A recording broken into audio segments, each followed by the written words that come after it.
मैंने जब उसमें पार्टिसिपेशन किया तभी मैंने बताया था कि नासिक ये एग्रीकल्चर हब है पूरे एशिया खंड में। अगर पहला प्राधान्य अगर हम लोग नासिक से अगर इसको जोड़ेंगे तो नासिक से जोड़ा जाए ऐसे करके मैंने वहाँ पे मांग की थी। तो योगायोग आज यहाँ से पहली रेलवे शुरू हुई है तो मुझे ऐसा लगता है कि किसानों को निश्चित रूप से जो 4,000 रुपया टन यहाँ पे रेट है तो 4 रुपया किलो, एक तो रेट कम रहेगा, उसके बाद में सुरक्षित जो ज़्यादा से ज़्यादा नुकसान किसानों की माल इसकी होती है तो वो नहीं होगी, सुरक्षित माल वहाँ पे जाएगा और जहाँ पे जाएगी उनको भी अच्छा फ्रेश माल वहाँ पे मिलेगा।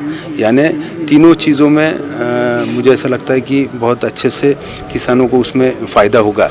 लेकिन मेरा उसमें ये कहना है कि ये सिर्फ व्यापारी लोगों के लिए नहीं होनी चाहिए। ये जैसे कि कोरोना के इस काल में जैसे हर हम शहरों में जब देखते हैं तो ऑनलाइन जब किसान ठेठ ग्राहकों को जो माल सप्लाई करते थे वैसे तरीके से अगर उसी धरती पे अगर हम लोग इस रेल का उपयोग करेंगे कि इस राज्य का किसान उस दूसरे राज्य के ग्राहक के पास ठेठ अगर माल पहुंचाने की अगर उसमें कोई योजना लाई जाएगी तो मुझे ऐसा लगता है कि निश्चित रूप से किसानों पूरे हिंदुस्तान में, और ऐसी रेल अगर सब जगह पूरे हिंदुस्तान में चलेगी तो किसानों को 100 निश्चित रूप से दिलासा मिलेगा।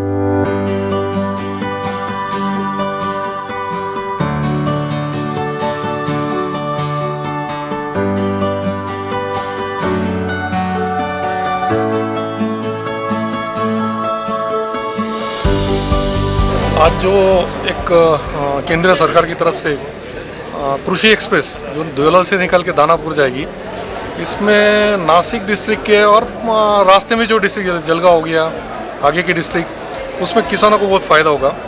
किसानों को अभी देवलाली से कैलकुलेट करते हैं, देवलाली से 4 रुपये kg यानी 4,000 रुपये टन से किसान अपना माल दानापुर तक बेच सकते। दानापुर मतलब पटना हो गया बिहार में।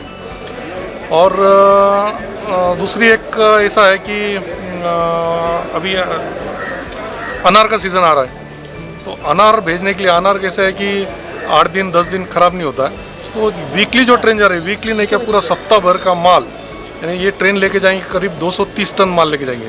तो इतना माल ये यहाँ से पटना जा सकता है। नासिक से सब्जियाँ जाती है, ओनियन जाता है, मनमाड़ से सब्जियाँ ओनियन और मच्छी आती है मनमाड़ में। उसके बाद जलगांव भूसावल में केला है और बरहानपुर खंडवा में मिर्ची है। तो उसके बाद तुम्हारा जो बोलते पीस बोलते जो ग्रीन पीस, ये सब वहाँ से लोड होगा।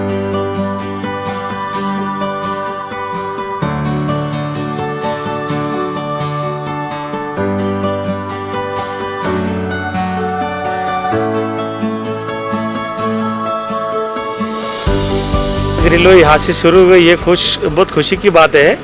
लेकिन खेती वालों की इसकी सब जानकारी देना चाहिए, यहाँ से क्या माल जाएगा, कैसे जाएगा, कौन लोड करेगा। यहाँ से छोटे लोडर भी चाहिए जिन्हें इसका मतलब जो खेती वाले इसमें ये गाड़ी में माल दे सकते और सामने वाले उधर कौन बेचेंगे, ये सब खेती वालों को पहले जानकारी दो। ऐसा नहीं, ऐसा तो दिख रहा है, ऐसा भविष्य में जाके यानी व्यापारी ज़्यादा फ़ायदा उठा सके खेती के नाम के लिए। ऐसा खेती वालों के लिए ही रखो ये गाड़ी, और खेती वाले सब मालूमात होंगे, यहाँ से लोड करेंगे दूसरे स्टेट में भेज देंगे। वो तो ये खुशी की बात है, ये रेलवे चालू हो गई। अगर ट्रांसपोर्टेशन में तुम्हारा पैसा बच रहा है तो वहाँ जो बिहार में है सब्जी सस्ती मिलेगी। तो ट्रांसपोर्ट में खर्चा होता है तो सब्जी उधर महंगी पहुँचती है, तो वहाँ के लोगों को भी मिलेगा, सस्ता मिलेगा। और यहाँ के लोगों को एक फ़ायदा है कि ट्रांसपोर्ट ने सस्ता कर दिया है, ज़्यादा माल यहाँ से जाएगा।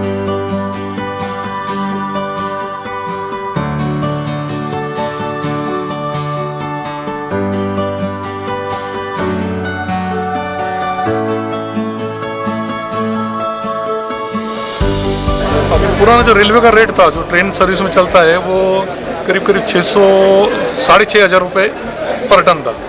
तब इसमें 2,500 कम कर दिया।